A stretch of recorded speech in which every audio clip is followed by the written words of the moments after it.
Hi అండి, welcome to Vijay home kitchen. ఇవాల్టి special street style egg bajji అండి. ఇది చాలా టేస్ట్గా ఉంటుంది, సింపుల్గా తయారు చేసుకోవచ్చు. ఇప్పుడు దీన్ని ఎలా తయారు చేసుకోవాలో చూపిస్తాను. గుడ్డుని బాగా ఉడకబెట్టుకొని ఇలా 2 ముక్కలు కట్ చేసుకోండి.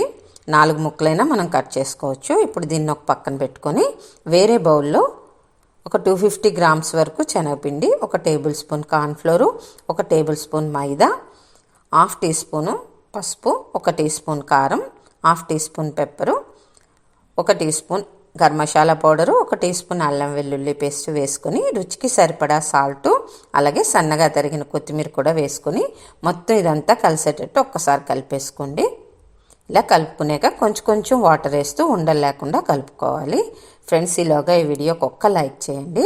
ఇలాంటప్పుడు మీరు సాల్ట్ సరిపోకపోతే కొంచెం యాడ్ చేసుకోవచ్చండి. ఇలా స్పూన్ తిరిగేసి చూస్తే మనకు కోట్ అయ్యేటట్టు రావాలి.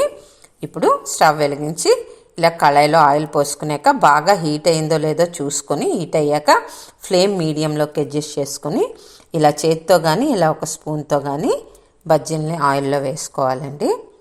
ఫ్రెండ్స్, కొత్తగా ఎవరైనా చూస్తున్నట్లయితే సబ్స్క్రైబ్ చేసుకొని చూడండి. మాలాంటి చిన్న యూట్యూబర్కి ఎంకరేజ్మెంట్ ఇవ్వండి ఫ్రెండ్స్.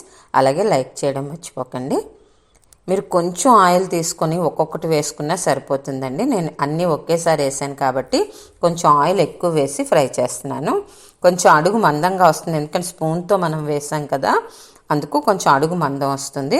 ఇప్పుడు ఇలా టిష్యూ పేపర్ ఉన్న ఒక ప్లేట్లోకి అన్నీ తీసేసుకుంటే కొంచెం ఆయిల్ ఏదైనా ఉంటే టిష్యూ పేపర్ పీల్చుకుంటుంది. ఫ్రెండ్స్, చూసారా ఎంత సింపుల్గా తయారు చేసుకున్నామో? తప్పకుండా ట్రై చేయండి ఫ్రెండ్స్.